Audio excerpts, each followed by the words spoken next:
ये लड़की अचानक से नॉर्मल इंसान से बहुत बड़ी हो जाती है।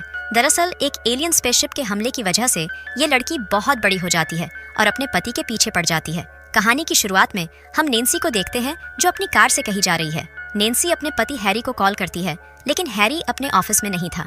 दरअसल हैरी नैन्सी के डेट की कंपनी में काम करता है और हैरी कब से एक दूसरी लड़की हनी के चक्कर में पड़ा था, जिस वजह से नैन्सी बहुत ज्यादा परेशान रहती है और नैन्सी को एक साइकेट्रिक डोरा के पास जाना पड़ता है। यहाँ पर नैन्सी डोरा से बोलती है, मेरे बदमाश पति ने बोला था कि मैं हनी का पीछा छोड़ दूंगा, लेकिन रोज रात को मेरा आदमी उसके पास चला जाता है और वैसे भी उसको मेरे बाप के पैसों में इंटरेस्ट है, मुझ में नहीं। और नैन्सी यहाँ से चली जाती है। इसके बाद नैन्सी अपने पति को ढूंढते हुए हनी के घर आ जाती है और जोर जोर से चिल्लाने लगती है। तभी एक आदमी नैन्सी को बताता है कि हैरी यहाँ पर नहीं है और नैन्सी उदास होकर यहाँ से चली जाती है। इसके बाद हम हैरी को देखते हैं जो हनी के घर में उसके साथ मजे कर रहा था और यहाँ पर हमें पता चलता है कि हैरी अपनी बीवी को रास्ते से हटाना चाहता है और उसके बाप के पैसों से हनी के साथ मौज मस्ती करना चाहता है। इधर नैन्सी अपने घर जा रही थी, तभी रास्ते में नैन्सी के सामने अचानक से एक एलियन स्पेसशिप आ जाती है। नैन्सी स्पेसशिप देखकर यहाँ से भागने की कोशिश करती है। तभी स्पेसशिप से एक रोशनी सीधे नैन्सी पर पड़ती है, लेकिन मौका रहते नैन्सी यहाँ से भाग जाती है। इसके बाद नैन्सी फिर से हनी के घर आती है और हैरी को आवाज लगाने लगती है। तभी यहाँ पर दो शेरिफ आ जाते हैं तो नैन्सी इनको बताती है कि मैंने हाईवे पर एक बहुत बड़ी एलियन स्पेसशिप देखी है। इसके बाद एक शेरिफ हैरी के पास जाती है और बोलती है कि तुम्हारी बीवी ने एक एलियन स्पेसशिप देखी है। इसके बाद शेरिफ नैन्सी को उस जगह पर लेकर जाता है जहाँ पर वो स्पेसशिप देखी गई थी, लेकिन यहाँ पर कोई भी स्पेसशिप नहीं दिखाई दे रही थी और तभी यहाँ पर नैन्सी का डेड बॉब आ जाता है। इसके बाद बॉब नैन्सी को लेकर यहाँ से निकल जाता है और नैन्सी से बोलता है कि ऐसी फालतू बातें करके लोगों के सामने मेरी इज्जत कम मत कराओ। तो नैन्सी बोलती है कि मैंने सच में एक एलियन स्पेसशिप देखी थी, लेकिन बॉब नैन्सी की कोई बात नहीं सुनता है। इसके बाद रात को नैन्सी हैरी से मिलती है और नैन्सी हैरी को एलियन स्पेसशिप वाली बात बताती है और हैरी नैन्सी की बात पर भरोसा कर लेता है। तभी नैन्सी बोलती है कि वैसे भी तुम्हें मेरी कोई चिंता नहीं है, क्योंकि तुम तो हनी का बिस्तर गर्म करते हो। तो हैरी बोलता है कि मैं हनी से कभी नहीं मिलूंगा। अगले दिन नैन्सी अपनी डॉक्टर डोरा से मिलती है और डोरा को बताती है कि मैंने हाईवे पर एक एलियन स्पेसशिप देखी थी, लेकिन कोई भी मेरी बात पर भरोसा नहीं करेगा। तो डोरा बोलती है कि मैं तुम पर भरोसा करती हूँ। इसके बाद जब नैन्सी नहा रही थी तब नैन्सी के पास हैरी आता है तो नैन्सी हैरी से बोलती है कि मुझे कैसे भी करके सबूत इकट्ठा करने होंगे ताकि मैं लोगों को साबित कर सकूं कि मैंने एलियन स्पेसशिप देखी है। इसलिए हम दोनों उसी जगह पर जाएंगे जहाँ पर मैंने स्पेसशिप देखी थी। इसके बाद ये दोनों कार लेकर निकल जाते हैं और शाम को उस जगह पर पहुंच जाते हैं जहाँ पर नैन्सी ने स्पेसशिप देखी थी। कुछ देर तक नैन्सी को यहाँ पर कुछ नहीं दिखाई देता है, लेकिन तभी अचानक से वही स्पेसशिप यहाँ पर आ जाती है और स्पेसशिप देखकर नैन्सी बहुत खुश हो जाती है और स्पेसशिप के नीचे चली जाती है। तभी स्पेसशिप से लाइट नैन्सी पर गिरती है। हैरी नैन्सी को बचाने की कोशिश करता है, लेकिन नैन्सी स्पेसशिप के अंदर टेलीपोर्ट हो जाती है और ये देखकर हैरी यहाँ से भाग जाता है। इसके बाद हम हनी को देखते हैं जिसे अपनी छत से कुछ आवाजें आती है और हनी एक कुल्हाड़ी लेकर छत पर आ जाती है। यहाँ पर हनी को नैन्सी मिलती है। हनी नैन्सी से पूछती है कि आखिर तुम यहाँ कैसे आई? तो नैन्सी आसमान में इशारा करती है और बेहोश हो जाती है। कुछ देर बाद नैन्सी को घर लाया जाता है और डॉक्टर डोरा बताती है कि नैन्सी बिल्कुल ठीक है।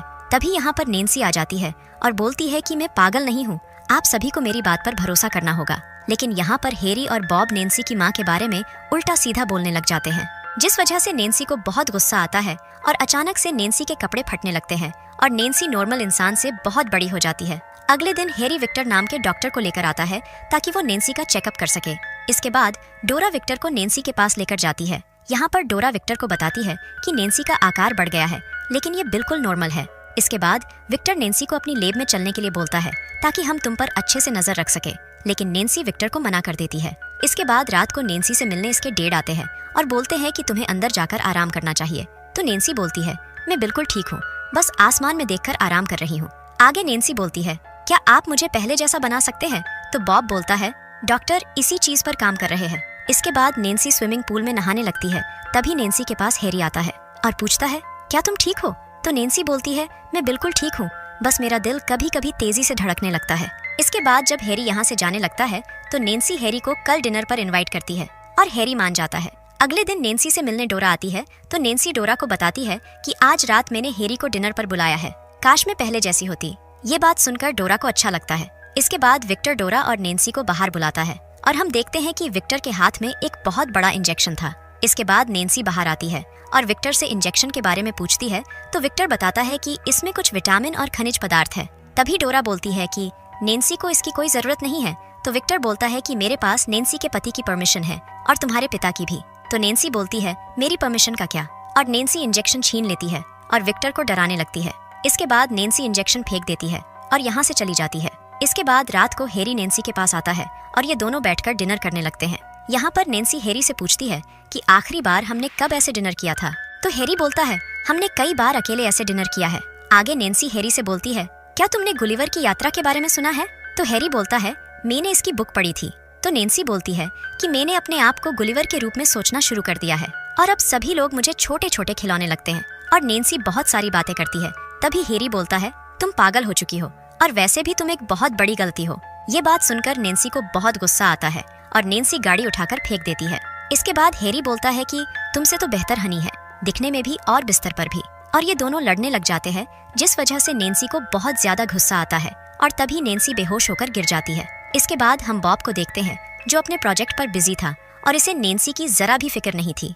इधर हैरी हनी के साथ मजे कर रहा था और हनी हैरी के लिए मुजरा कर रही थी। कुछ देर बाद नैन्सी को होश आ जाता है और नैन्सी अपने आदमी हैरी को ढूंढते हुए शहर की तरफ आ जाती है। तभी रास्ते में नैन्सी को डोरा और शेरिफ मिलते हैं।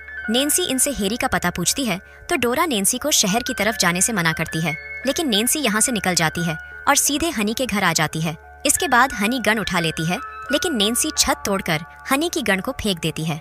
ये देखकर हैरी यहाँ से भागने लगता है, लेकिन नैन्सी कार उठाकर हैरी को बाहर निकालती है और हैरी को लेकर यहाँ से भागने लगती है। कुछ दूर जाने के बाद नैन्सी के सामने इलेक्ट्रिक वायर आ जाते हैं, जिस वजह से नैन्सी रुक जाती है और तभी नैन्सी के पास शेरिफ और बॉब भी आ जाता है। बॉब नैन्सी से बोलता है कि अब ये सब बंद करो, क्योंकि वैसे भी तुमने मेरी बहुत बेइज्जती कर ली है। तो नैन्सी बोलती है कि आपको कभी भी मेरी परवाह नहीं थी, आपको सिर्फ अपने पैसों से प्यार है।